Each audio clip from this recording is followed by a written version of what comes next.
Glória a Deus, amém, queridos, boa noite a todos.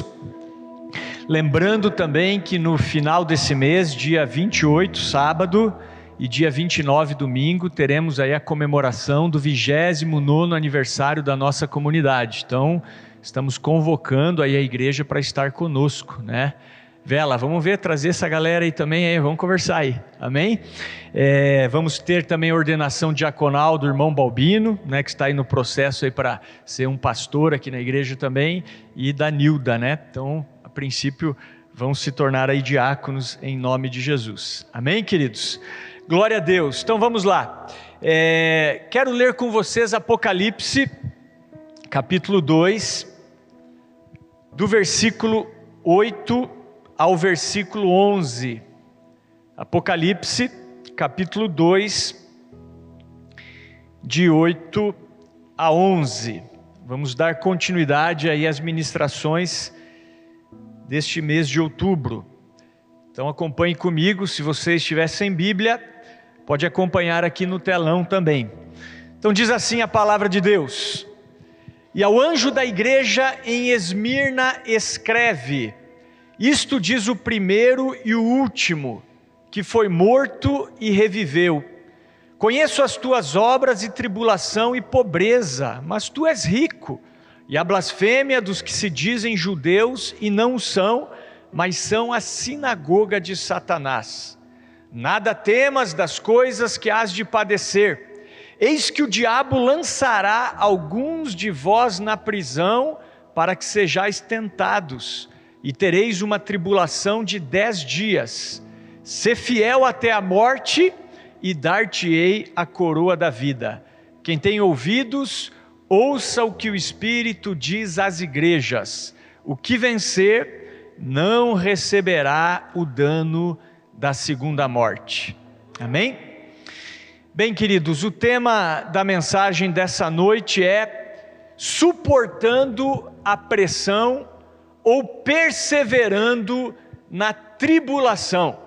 Então, nesse mês nós iniciamos uma nova série de mensagens sobre as cartas de Jesus às 7 igrejas da Ásia Menor. E hoje nós vamos meditar na segunda carta, que foi endereçada a uma igreja localizada na cidade de Esmirna. E antes de expor o texto para vocês, eu quero dizer que essa é uma passagem muito sugestiva e atual, uma mensagem para os nossos dias, pois existe um período de grande tribulação que está para vir sobre todo o mundo e nós precisamos estar preparados. Então eu peço que você abra aí o teu coração e deixe o Espírito Santo ministrar você através da sua palavra nessa noite, amém? Para introduzir o assunto, eu quero rever algumas coisas com vocês, relembrar aqueles que já estiveram aqui semana passada e aqueles que estão hoje aqui, né, e vão acompanhar essa mensagem aqui para que possam se localizar. Então eu quero dizer que nós estamos estudando a primeira parte do livro de Apocalipse, e a palavra Apocalipse significa revelação. Se você abrir a sua Bíblia em Apocalipse capítulo 1, versículo 1, a primeira palavra que aparece é revelação de Jesus Cristo. E esse livro, ele foi escrito pelo apóstolo João.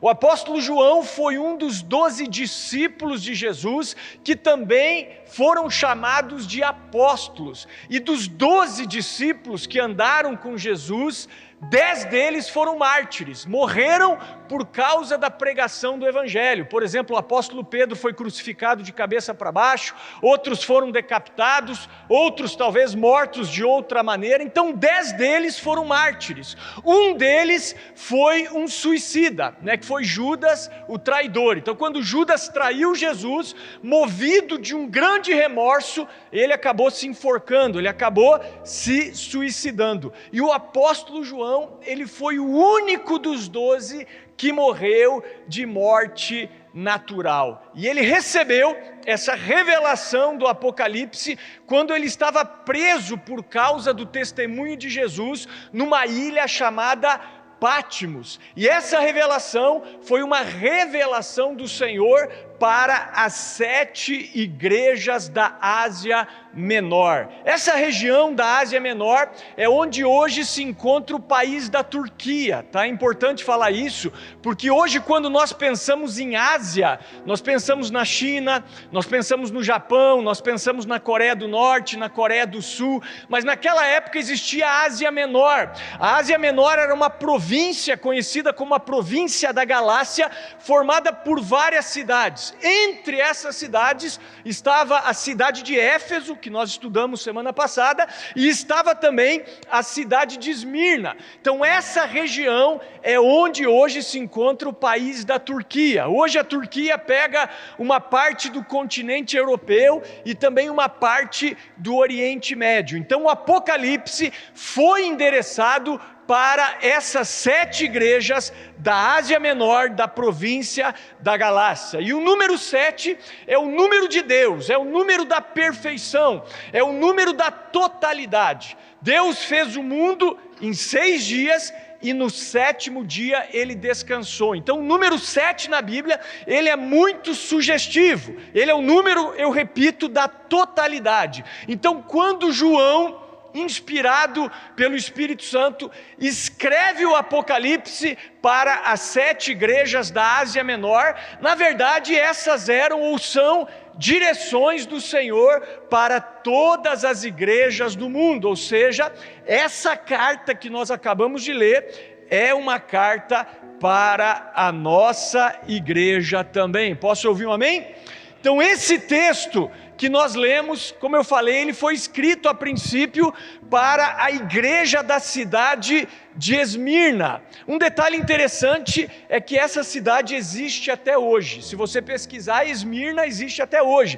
É a cidade de Izmir, uma cidade situada próximo ao mar Egeu, na Turquia. Inclusive uma cidade belíssima, tá? Se um dia você tiver oportunidade de ir para lá, visite, né? Eu não tive oportunidade, mas eu vi por fotos que é uma cidade muito bonita. E dito isso, nós vemos nessa passagem que o Senhor Jesus só tinha elogios, ele só tinha feedbacks positivos para essa igreja. Ao contrário da igreja de Éfeso, que nós estudamos semana passada, e que sofreu uma repreensão severa de Jesus, essa igreja, a igreja de Esmirna, ela só foi elogiada pelo Senhor. Você não vê nenhum comentário negativo, você não vê nenhuma repreensão de Jesus para a igreja de Esmirna. E aí eu faço uma pergunta: por quê?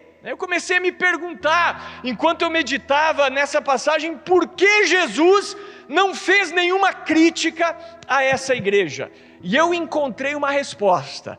Veja se você concorda comigo. A resposta que eu encontro é que essa igreja era uma igreja que experimentava tribulação. Era uma igreja que passava por provas e dificuldades extremas.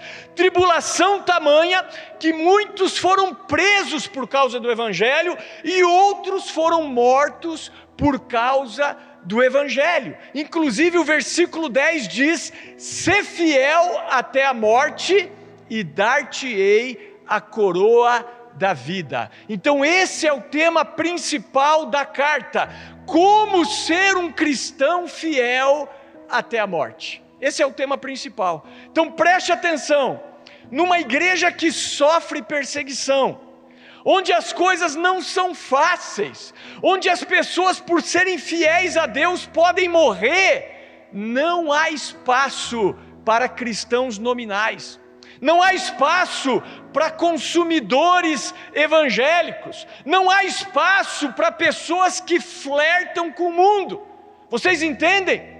Então o sofrimento revela quem é fiel e quem é conveniente. O sofrimento separa os profundos dos superficiais, os homens dos meninos, os falsos dos verdadeiros, o trigo do joio. Então, numa igreja que sofre perseguição, não há espaço para pastores, para pregadores que pregam teologia da prosperidade, por exemplo.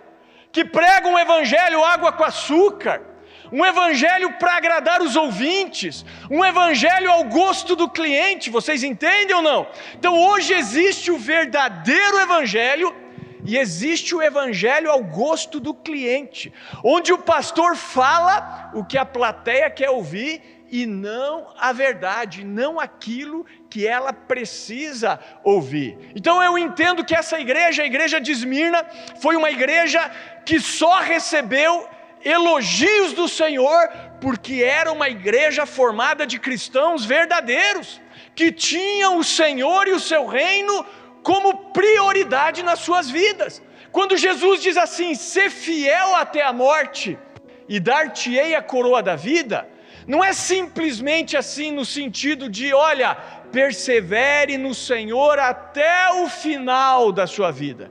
Não é nesse sentido, é no sentido de que se for preciso, nós precisamos estar prontos para morrer pelo Senhor Jesus. É isso que Jesus está dizendo, ser fiel até a morte, se for preciso, morra pelo testemunho do Senhor Jesus Cristo. Vocês estão me entendendo? Agora imagine, vamos pensar, vamos fazer aqui, digamos assim, uma analogia, né? Imagine que hoje pode ser o último dia da sua vida. Você pode sair daqui, ser preso e decapitado, digamos assim, por crer e confessar Jesus como Senhor da sua vida. Imagine aí, que você pode correr esse risco de sair daqui, ser preso e decapitado pelo testemunho de Jesus. Como que você se comportaria sabendo disso? Esse era o sentimento desses irmãos. Eles corriam risco de vida ao se reunirem, ao adorarem ao Senhor. Então os cristãos de Esmirna, eles não tinham tempo de pensar em entretenimento, não, irmãos. Na verdade, eles eram o entretenimento do mundo. Muitos deles foram jogados para os leões. Você sabe disso, né? Que naquela época existiam locais como o Coliseu ali em Roma, né, onde os cristãos eram levados e serviam de espetáculo para o mundo. Levavam os cristãos para a arena para se divertirem com eles, vendo os animais selvagens os devorando. Muitos cristãos da igreja de Esmirna foram queimados vivos. Outros foram decapitados, mortos, presos pelo evangelho.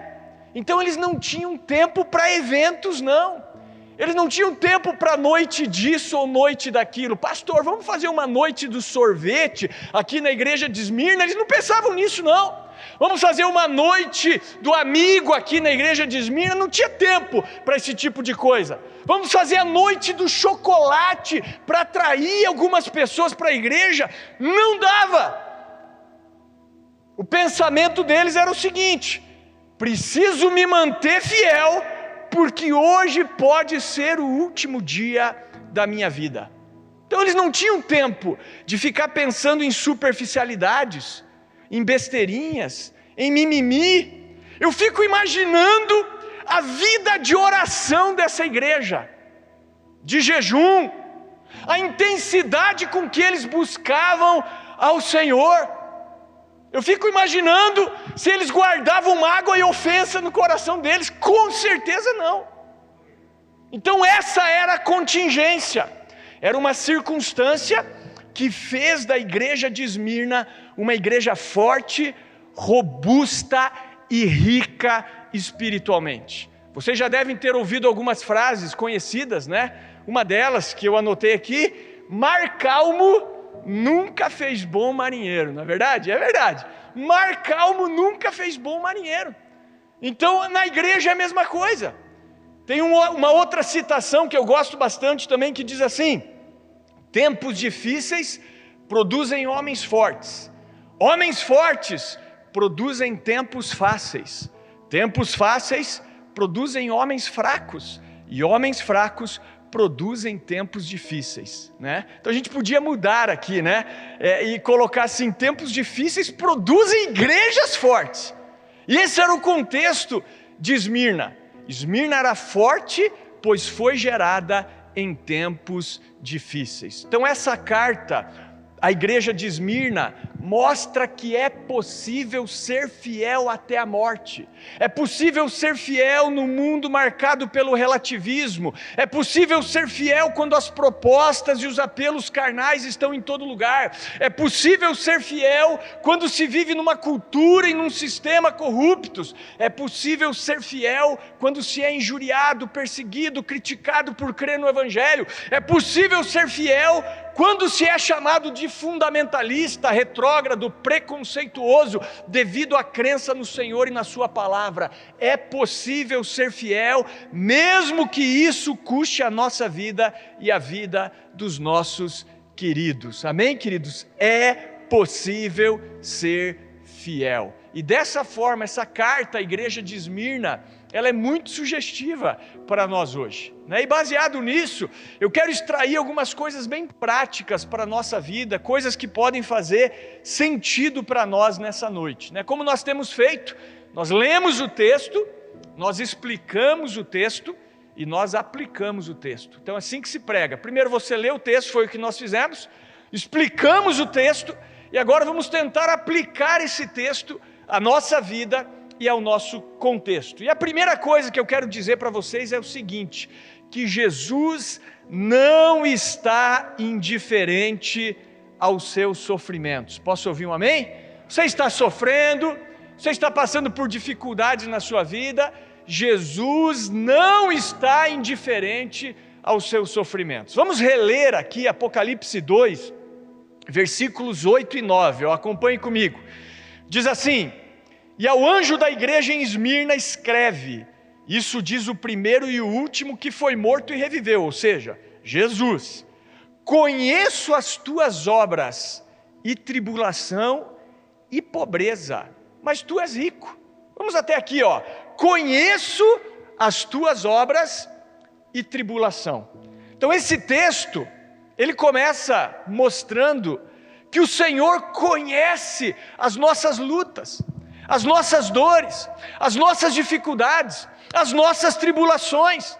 O Senhor não está indiferente aos nossos sofrimentos. Então, se você está passando por provas, dificuldades, por lutas de ordem física, financeira, profissional, familiar, espiritual, saiba, Deus conhece as tuas tribulações. Ele não te abandonou. Tem crente que pensa, o que está acontecendo? Eu estou sofrendo, como se o sofrimento não fizesse parte da vida do cristão. Saiba, Deus tem um propósito por trás de cada problema. Romanos capítulo 8, versículo 28, sabemos que todas as coisas contribuem para o bem daqueles que amam a Deus e daqueles que são chamados segundo o seu propósito. Sabemos que todas as coisas contribuem para o bem. Então lembre-se, Jesus nunca prometeu para os seus discípulos uma vida tranquila. Se você pensa que a vida cristã é tranquila, você caiu numa mentira. Essa é que é a verdade. Jesus nunca prometeu uma vida sem desafios, sem lutas, sem dificuldades. Pelo contrário, inclusive tem uma frase, só não me lembro aqui o autor, onde ele diz assim: Deus promete uma aterrissagem segura, mas não uma viagem tranquila. Então a aterrissagem é garantida, né? A nossa pátria está nos céus, mas a viagem daqui até lá é cheia de turbulências, irmãos. Essa é que é a verdade. Mas o importante é entender que Ele não está indiferente aos nossos sofrimentos, pelo contrário, Ele está conosco. Olha só uma citação de Isaías. Isaías, inspirado pelo Espírito Santo, disse assim: mas agora, assim diz o Senhor que te criou, ó Jacó, e que te formou, ó Israel, não temas, porque eu te remi, chamei-te pelo teu nome, tu és meu. Quando passares pelas águas, estarei contigo, e quando pelos rios, eles não te submergirão. Quando passares pelo fogo, não te queimarás, nem chama arderá em ti, porque eu sou o Senhor teu Deus, o Santo de Israel, o teu Salvador. Amém? Então não temas. Quando você passar pelas águas, Ele promete: eu vou estar com você. Os rios não vão te submergir. Quando você passar pelo fogo, chama alguma arderá sobre você. Por quê? Porque o Senhor está conosco. Então lembre-se disso. Jesus não está indiferente aos seus sofrimentos ou às suas tribulações. Amém? Então Deus permite as provas para quê? Para o nosso tratamento, para sermos aprovados. A aprovação não é para nos destruir, mas é para o nosso bem. Então, em outras palavras, Jesus está dizendo: eu estou atento a tudo aquilo que você está enfrentando. Continue, persevere, ainda que você morra por isso, eu estou com você. Amém? Nós já vamos falar um pouquinho mais sobre isso. Então, a primeira coisa que eu aprendo dessa passagem é isso: que Jesus, Ele não está indiferente aos nossos sofrimentos e às nossas tribulações. Segunda coisa que eu vejo aqui é que Jesus, Ele não vê como vê o homem. Isso aqui está muito claro nessa passagem, né? Vamos ler novamente aqui o versículo 9, o começo dele novamente. Olha só, Jesus está dizendo assim, ó: conheço as tuas obras e tribulação e pobreza, mas tu és rico. Então Jesus está dizendo: eu vejo a tua pobreza, mas tu és rico. Ou seja, Deus não vê como vê o homem. Então, como eu falei, as lutas, elas são instrumentos de Deus para o nosso bem, para o nosso fortalecimento, e as provas existem para sermos aprovados. Mas outro detalhe desse versículo é que Jesus se dirige a uma igreja pobre numa cidade rica. Esmirna era uma cidade bela, uma cidade grande, uma cidade suntuosa, uma cidade populosa, uma cidade rica. Até hoje, se você for ver, parece ser uma cidade muito rica. E nessa cidade rica existia uma igreja pobre. Pobre aos olhos dos homens, mas rica para com Deus. Então aqui nós vemos um princípio importante de uma maneira muito clara, que Deus não vê como vê o homem. Ou seja, a riqueza para Deus não está na quantidade de bens, de recursos financeiros que alguém possua, mas está na espiritualidade, está na vida realmente íntima, espiritual desse indivíduo ou dessa igreja. Inclusive nós vamos estudar mais para frente a carta à igreja de Laodiceia, e a igreja de Laodiceia é criticada exatamente pelo contrário, porque ela dizia ser rica, mas ela era pobre. Nós já vamos ver isso. E Jesus aconselha a igreja de Laodiceia a comprar colírio, para que eles vissem claramente. Jesus diz assim: aconselho-te que de mim compres colírio e unge os teus olhos para que você possa ver. É uma metáfora, onde Jesus está dizendo: ei, vocês não estão enxergando com os meus olhos. Vocês estão olhando para as coisas simplesmente de maneira humana, mas eu não vejo como vocês veem. E isso fica muito claro na Bíblia, né? Em 1 Samuel, por exemplo, quando o profeta Samuel, ele vai até a casa de Jessé, pai de Davi, ele vai lá para oferecer um sacrifício, e ele diz para Jessé: ó, reúne todos os teus filhos, porque eu vou ungir um dos teus filhos como futuro rei de Israel. E aí quando ele está ali na casa de Jessé, Jessé traz o filho mais velho dele, o primogênito, um homem chamado Eliabe, que pertencia ao exército de Israel, um camarada alto, forte, musculoso, né? Que realmente assim chamava atenção pela força, pela beleza. E Samuel, ele olha para o camarada e diz: certamente é esse, e já vai preparado para ungir ele. Na hora o Senhor fala assim: ei, não atentes para a sua aparência, nem para a sua grandeza, nem para a sua altura, porque eu o rejeitei. Porque o Senhor não vê como vê o homem vê o que está diante dos olhos, porém o Senhor vê o coração. O Senhor vê o coração. Então para o homem, a força está onde? Na aparência física, na musculatura do atleta. A grandeza e a riqueza estão na quantidade de bens que alguém possui. Mas na perspectiva de Deus não é bem assim. Uma igreja pobre, que fazia tudo com muita dificuldade, que enfrentava lutas severas, desafios, dificuldades extremas, ela é chamada de rica pelo Senhor. Amém, queridos? Eu mesmo confesso para vocês, quero abrir um parênteses aqui, eu já me perguntei, Senhor, por que algumas coisas são tão difíceis às vezes para nós aqui como igreja, né? Por exemplo, eu já conversei com pastores onde só o aluguel que os caras pagam dá talvez 3 vezes mais do que a nossa arrecadação mensal, que só de aluguel, entendeu? Fora todas as outras demandas da igreja, né? Então, já conversei com pastores de igreja onde só de som e de painel de LED os caras gastaram tipo R$500 mil, assim, coisa assim, né? Se eu tivesse R$500 mil hoje, nós temos uma multa na prefeitura que está em 400 mil, né? Enfim, então assim, a gente vê esse tipo de coisa. Eu ouvi pastor dizendo, nessa caixa de som aqui eu paguei o preço de um apartamento, nessa outra aqui o preço de outro apartamento. Eu já ouvi esse tipo de coisa e glória a Deus por isso, né? Que Deus continue abençoando. Às vezes eu pergunto, Deus, né? Quando que essa graça vai chegar? Mas voltando a esse texto, eu digo, peraí, Deus não vê como vê o homem. Tá, não estou dizendo que essas igrejas são pobres aos olhos de Deus, tá? Porque uma igreja pode ser rica financeiramente e também ser rica aos olhos de Deus, ou pobre financeiramente e pobre aos olhos de Deus. Mas essa era a realidade da igreja de Esmirna. Eles não tinham um templo suntuoso, seus membros não faziam parte da alta sociedade, não tinha nenhum grande empreendedor na igreja. Na verdade, eles eram desprezados e faziam tudo com muita dificuldade. Mas eles são chamados de ricos pelo Senhor. Então presta atenção, querido. Ser cristão em Esmirna não era popular, irmãos. Não era. Se alguém entrasse na igreja de Esmirna, tipo assim, para se sentir bem, para ser exaltado, para ter destaque, sairia frustrado e totalmente desprezado.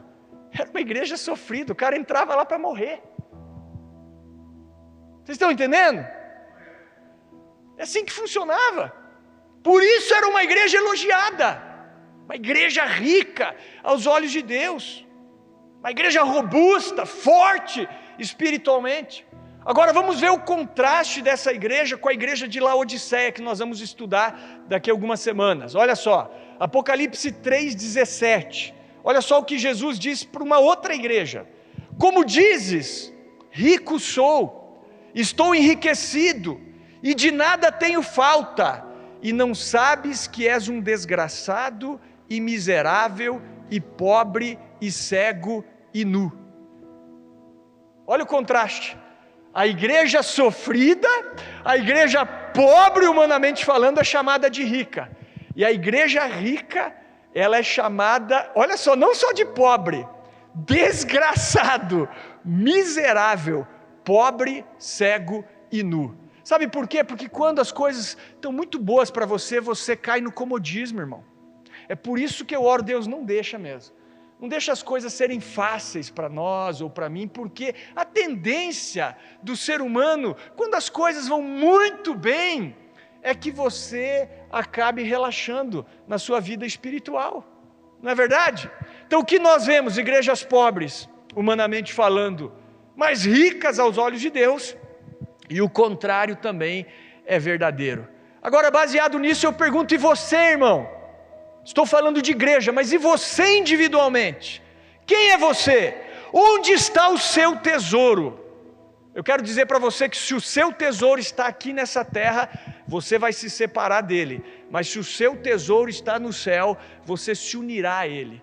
E nós temos falado muito sobre isso, porque antigamente as pregações na igreja era para que você pensasse mais na eternidade e menos nesse mundo.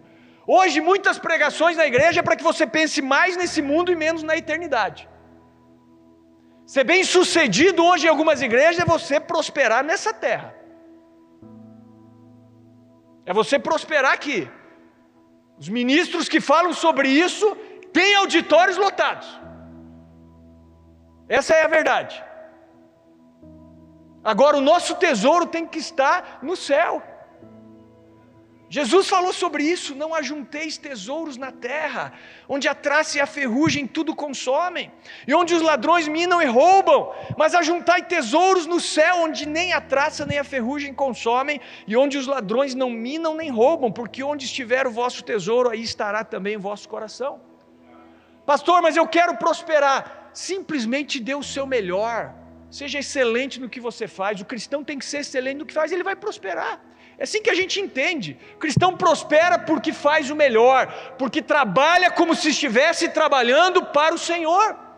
Minha esposa, quando entrou na antiga empresa dela, entrou num dos cargos mais baixos, agendamento. Não sei nem quanto tempo depois, não deu 3 anos, né? 2 anos depois ela estava na superintendência já, irmãos. Entendeu? 2 anos ela subiu vários degraus, estava na superintendência. Por quê? Porque faz o melhor. Chega antes, sai depois, trabalha com dedicação, trabalha como se estivesse trabalhando para o Senhor. Então o cristão tem que prosperar. Mas o nosso tesouro não está nas coisas desse mundo. Então Deus não vê como vê o homem. Posso ouvir um amém? Vocês estão assustados comigo, hein, irmãos? Pastor, você bate demais, irmãos. Não, eu quero uma igreja como a igreja de Esmirna. Não quero igreja de Éfeso, muito menos de Laodiceia aqui. Queremos ser uma igreja rica aos olhos do Senhor. Se não temos recursos humanos, temos que ter pelo menos os recursos espirituais. Amém? E para finalizar, terceiro ponto: não tenha uma visão romantizada da vida. Então é isso que esse texto explica. Esse texto mostra, em primeiro lugar, que Jesus não está indiferente aos nossos sofrimentos. Em segundo lugar, que Jesus, Deus, não vê como vê o homem.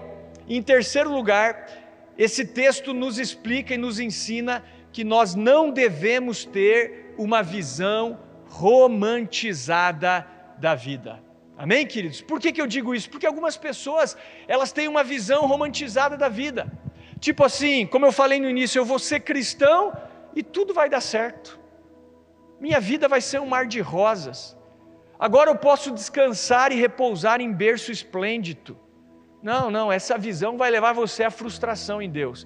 A igreja de Jesus na história nunca teve vida fácil, né?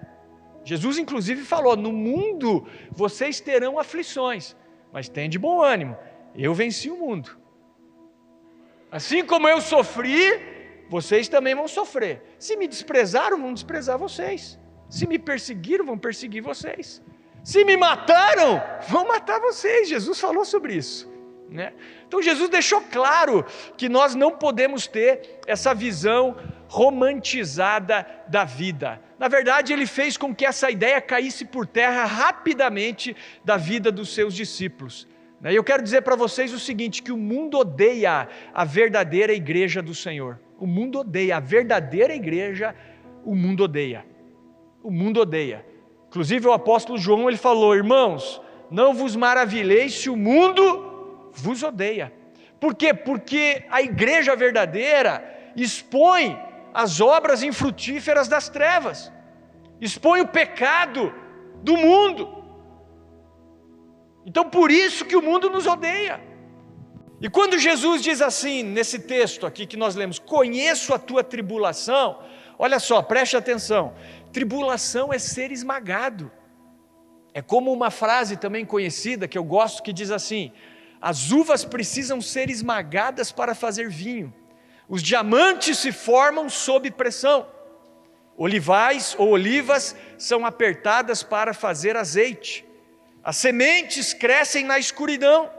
Quando você se sentir esmagado, pressionado, apertado ou na escuridão, você está em um momento de transformação. Amém? Então é isso que esse texto nos ensina, que nós vamos passar por tribulação. O que acontecia nessa época aqui de Esmirna? Uma das coisas que aconteciam, que era muito comum, é que os imperadores da época, eles exigiam adoração. Então eles queriam ser adorados, né, como deuses. E os cristãos de Esmirna, por não adorarem o imperador como um deus, eles foram jogados. Por exemplo, isso é história mesmo, se você ler, 2.000 cristãos de Esmirna, eles foram jogados do Monte Pagos. Primeiro um grupo, se não me engano, de 1.200, e depois um grupo de 800 cristãos. Foram até o monte que tem ali na Turquia hoje, que é o Monte Pagos, e eles foram lançados dali para baixo. Simplesmente isso. Por quê? Porque não prestaram adoração ao imperador. E a gente vê aqui, né, Jesus falando, vocês vão sofrer tribulação de 10 dias. Muitos de vocês vão ser presos. E além dessa tribulação, eles enfrentavam, como já dissemos, a pobreza. E eu repito que a força de uma igreja não está no seu orçamento, mas está na sua comunhão com Deus. Então, irmãos, olha, você não deve procurar uma igreja por causa da beleza, por causa da estrutura, por causa dos recursos, mas por causa da comunhão com Deus. Amém? É isso que a gente tem que fazer. Outro detalhe é que essa igreja ela era perseguida pelos judeus. Olha só o versículo 9 novamente, agora a parte final. Vou ler inteiro, diz assim: conheço as tuas obras e tribulação e pobreza, mas tu és rico. E a blasfêmia dos que se dizem judeus e não são, mas são a sinagoga de Satanás. Então o que esse texto está dizendo aqui? Está falando de judeus de nascimento, mas que perseguiam a igreja.